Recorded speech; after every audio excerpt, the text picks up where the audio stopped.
Have you ever wondered why bad people often seem to get away with their actions, and likewise, good people are often faced with terrible hardships? Have you ever suspected that the meaning we attribute to life, or certain aspects of it, may just be an illusion?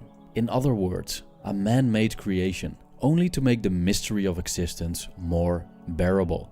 Is there a godly plan behind all of this? Is there an afterlife? And is our time here, in this world, just a preparation for it? Or could it be that life is utterly meaningless, that the universe is irrational and indifferent to us, and that humanity is nothing more than a cosmic joke? French-Algerian philosopher Albert Camus believed that life has no inherent meaning and is, therefore, absurd.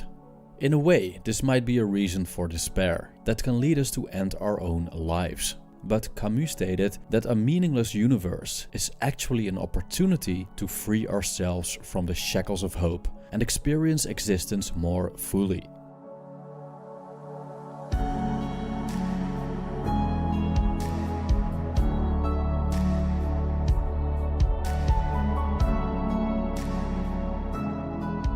The Danish philosopher Kierkegaard longed for a purpose that he could live and die for. Also, he struggled with the fact that a great deal of existence cannot be rationally explained, and therefore we have to find something outside ourselves to hold on to, something that gives us clarity and guidance in the face of the unknown. He found that religion is the answer and that we should take a leap of faith by embracing this higher purpose as the ultimate meaning of life, even though there is no solid proof of its validity. Such an embrace may solve the problem and end our existential angst, but it comes with a price. Philosophical suicide is what Albert Camus called the solution of faith. Camus had quite a different approach to the uncertainty of existence. He acknowledged that reason has its limits, and that what goes beyond our understanding is indeed inscrutable. Moreover, he believed that life is meaningless, and that all forms of meaning that we give to it are nothing more than constructs of the human mind. There's no proof that the universe has a meaning that transcends it, and if it has, we simply don't know it as we speak. As he states in his philosophical essay, The Myth of Sisyphus, I don't know whether this world has a meaning that transcends it, but I know that I do not know that meaning and that it is impossible for me just now to know it. What can a meaning outside my condition mean to me? I can understand only in human terms."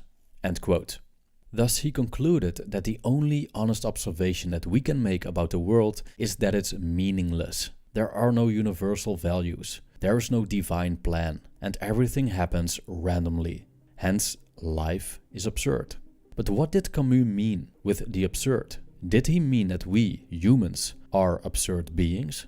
Or that the world that surrounds us is absurd in itself? Well, he meant neither. The predicament we face as humans is that we are rational beings with a strong desire to create order and clarity and give meaning to life, while we are part of an irrational and indifferent universe. The response of such a universe to the human cry for meaning is nothing more than silence. This confrontation is what Camus called the absurd. It's the fact that we keep trying to make something out of this universe, to understand the riddle, to give meaning to its ways. But as soon as we think we grasped it, it slides through our fingers like water.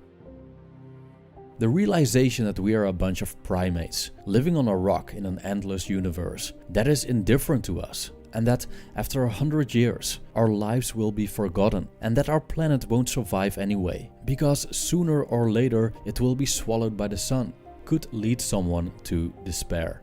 But there's no proof that our existence is otherwise.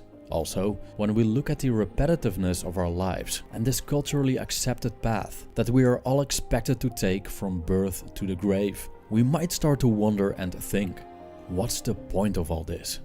This is when one becomes aware of the absurdity of it all.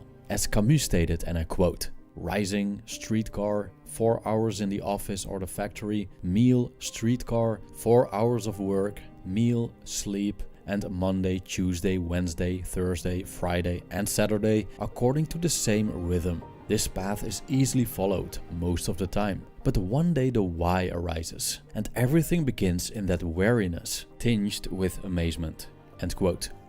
So why are we here? What's the point? Trying to find rational explanations for these questions in an irrational and indifferent world is absurd.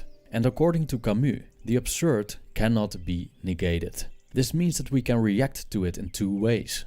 We can live it, or we can escape from it.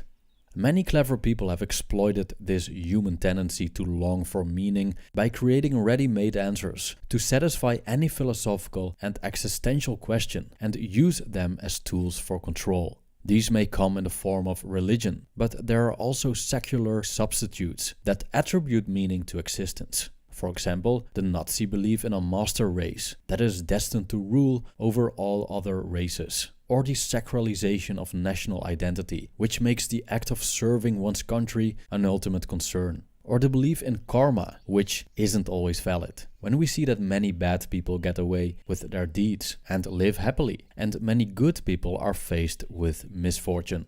The problem with all these approaches is that we set our rationality aside and choose to believe in things that lack proof and rational explanations, or even go against our own experiences. Hence, Camus called this philosophical suicide, which is just a way to elude the absurd by replacing the uncertainty of existence with a set of man-made beliefs. A more direct approach to escape the absurd is the act of physical suicide, which, according to Camus, is the only one really serious philosophical problem. But the issue with this approach is that we basically succumb to the absurd, admitting that the confrontation with meaninglessness and experiences of hopelessness is too much for us. Now, in order to not fall into one of these traps and live life despite its absurdity, we ought to ask ourselves the following question. Is a hopeless life in a universe without a meaning that transcends it necessarily wrong? According to Camus, it isn't. In fact, a world without meaning is an opportunity to let go of all illusions of meaning, so the harsh reality comes to the surface. And instead of despairing because of that, we can choose to see the silver lining. When there is no last judgment, nor an afterlife, it means that we can focus completely on this life. When there are no transcendent morals and values, it means that we can create our own. When our time on earth is limited, along with our perception and knowledge of it, we might as well make the best of it and have a nice hot cup of coffee. Camus believed that we shouldn't accept the absurd. We should revolt against it. Because even though we're powerless and ignorant towards the greater picture, we do have control over our faculties. And the only way to be free in unfreedom is through rebellion, by fully using the power that we have, that of thought and action. According to Camus, the absurd hero lives life to the fullest in the face of the absurd. Despite the invitation from death, he will not end his own life, no matter if it's philosophical or physical. And even if this means a life of despair, he chooses despair. Living an absurd life means indifference to the future, the rejection of hope, and a lucid experience of what's happening in the moment. I quote, "Hence what he demands of himself is to live solely with what he knows, to accommodate himself to what is, and to bring in nothing that is not certain. He is told that nothing is, but this at least is a certainty, and it is with this that he is concerned. He wants to find out if it's possible to live without appeal." End quote. Living without appeal means living in the present moment, with the full awareness of the absurd, and not wanting anything more from a conceptual future. To imagine what it's like to live without appeal, Camus pointed to the Greek mythological figure Sisyphus, who was the founder and king of Ephyra, and also a quite deceitful person. He made a mistake to challenge the gods, and was punished for that, and condemned to push a rock uphill that rolled down every time it neared the top, and to repeat this process for eternity. Sisyphus' existence is so meaningless and hopeless that trying to give his repetitive action any meaning is totally absurd. And there's the key.